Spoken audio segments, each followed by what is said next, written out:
राधे राधे। ओम नमः शिवाय। आप सब जानते हैं कि दिवाली का त्यौहार बीत चुका है और अभी 12 तारीख को एकादश आ रही है, देव उठानी एकादशी भी आ रही है, तुलसी विवाह भी है। उसके 2 दिन बाद आ रही है बैकुंठ चतुर्दशी। बैकुंठ चतुर्दशी का मेला लगता है श्रीनगर गढ़वाल में, बहुत बड़े स्तर पे लगता है। बहुत खेल कूदों का आयोजन होता है और वो लोग पांडव लीला दिखाते हैं, मतलब बहुत कुछ होता है मंदिर के बाहर। और मंदिर के अंदर जो है वहाँ पे एक बहुत प्राचीन प्रथा चली आ रही है कि अगर आप के जान पहचान में कोई भी ऐसा है जिसको संतान सुख की इच्छा है, उसको ज़रूर प्लीज़ बताइएगा। तो बैकुंठ चतुर्दशी के दिन लगता है मेला। आपको जाना है त्रयोदशी को, जिस दंपति को भी संतान सुख की इच्छा हो, त्रयोदशी को जाकर के मंदिर समिति से मुलाकात करनी होती है और उन्हें बताना होता है कि आप भी आ रखें। तो वो फिर व्यवस्था करते हैं, क्योंकि बहुत लोग जाते हैं, 200 300 400 लोग कॉमन बात है। और 2-3 कमरे होते हैं जिन पे बिल्कुल पैर रखने की भी जगह नहीं होती है। तो हस्बैंड वाइफ जाते हैं, और जो अगर हस्बैंड कहीं बाहर बिजी हैं तो लड़की अपने माता पिता या अपने सास ससुर के साथ भी जाती है। बैकुंठ चतुर्दशी के दिन निराहार व्रत रखना होता है और शाम के टाइम पे मंदिर समिति में आप लोगों को जो टोकन मिला था उसको लेकर के जाना होता है। मंदिर में शाम को 6-7 बजे के लगभग जो है थोड़ा बहुत कुछ सामग्री मंगाई जाती है। जैसे 2 बड़े नींबू मंगाए जाते हैं गलगल, और थोड़ा चावल मंगाए जाते हैं जिनकी पोटली बनाते हैं। और पोटली बना करके वो आपके पेट में हाथों से दिया पकड़ने के लिए एक सपोर्ट भी, और एक शायद मान्यता भी कि भगवान इस तरह से मेरी गोद भरे, ऐसा कुछ है।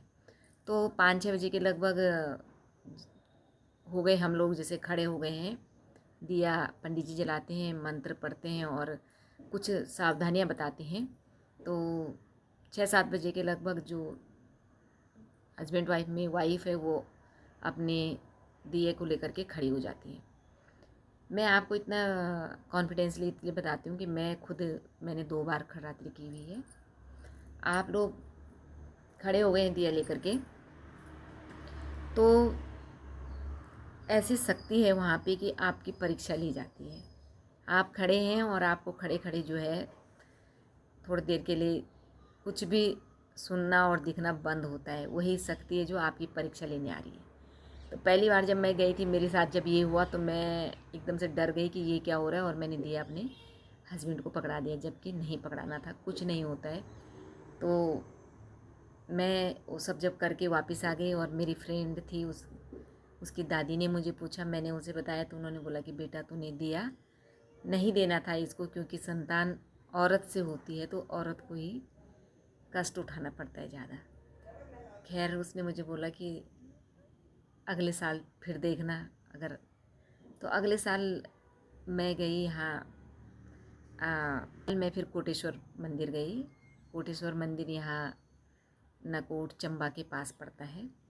कोटेश्वर में भी सेम ही है। कोटेश्वर में मैं त्रयोदशी को पहुँच गई थी और चतुर्दशी को मैंने व्रत लिया। वहाँ भी बहुत सारे लोग थे, और पहले मैंने 51 घड़े जल के गंगा जी से ला करके शिव जी पे चढ़ाए, क्योंकि नज़दीक ही है, कोई ऐसी दिक्कत भी नहीं, और पूरा दिन पड़ा हुआ है घर में भी, कहाँ बैठोगे, कहाँ क्या करोगे। शाम को सारे लोग फिर धीरे धीरे इकट्ठे होते हैं, दूर दूर से, बहुत दूर दूर से लोग आते हैं। और शाम के टाइम भी फिर वही 6-7 बजे दिया लेकर के खड़ा होना होता है। पूरी रात मंदिर समिति से लोग जो है ढोल और भजन कीर्तन होते हैं। गांव की बुढ़िया बुढ़िया औरतें आई रहती हैं, वो हमारा मनोबल बढ़ाती हैं। बहुत अच्छा लगता है, कोई दिक्कत नहीं आती। बस 1 मिनट की जो वो परीक्षा होती है, वो अगर पास हो गई आपकी, कोई दिक्कत नहीं होती है। सुबह 4 बजे उस दिए को गंगा जी में अर्पण करना होता है, और वहाँ से नहा के आना होता है, और फिर होता है हवन। छोटे से हवन के बाद सब लोग अपने अपने घरों को लौट जाते हैं 7-8 बजे तक। तो मेरी आप लोगों से प्रार्थना है कि आपके परिवार में, आपकी रिश्तेदारी में, आपकी जान पहचान में लोग, अगर कोई दंपति ऐसा हो जिसे संतान की प्राप्ति की इच्छा हो, और बेचारा डॉक्टरों के घर भर रहा है, डॉक्टरों पे जा रहा है रात दिन, बहुत महंगा इलाज होता है, बहुत उल्टे खर्चे होते हैं, कर्जा तक लेने की नौबत आ जाती है। अगर आप ऐसा इलाज करा रहे हैं तो कराएं, लेकिन एक बार मेरे कहने से एक बार कोटेश्वर या श्रीनगर कमलेश्वर महादेव या फिर कहीं भी जहाँ ये होता है, कई मंदिरों में होता है। देवलसारी का महादेव है जाखणीधार के पास, कहीं पे भी होता है। तो आप लोग ज़रूर जाएं और इस शुभ दिन का लाभ ज़रूर लें। भोलेनाथ आप लोगों की मनोकामना ज़रूर पूरा करेंगे। मैंने खुद ये सब किया है, इसलिए आपको बता रही हूँ। और इसलिए आज बता रही हूँ कि अभी 4-5 दिन है, तो अगर किसी का प्लान बनता है तो किसी को दिक्कत नहीं आएगी। क्योंकि मैं भी ऐसे किसी के कहने से ही गई थी और कहीं पढ़ करके ही गई थी, मुँह से सुना था कि ऐसा भी होता है। तो मैं गई थी और भगवान भोलेनाथ ने मेरी प्रार्थना सुनी, आपकी भी ज़रूर सुनेंगे। आप ज़रूर जाएं। अगर आपकी जान पहचान में कोई है तो ज़रूर बताएं। लोगों की कई लोगों से वहाँ मुलाकात होती है। कईयों ने बोला हमारी 2-2 लड़कियाँ हैं और हमें लड़के की इच्छा है।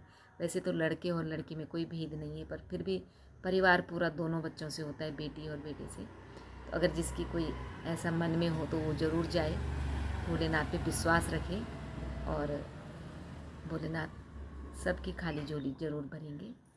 ओम नमः शिवाय।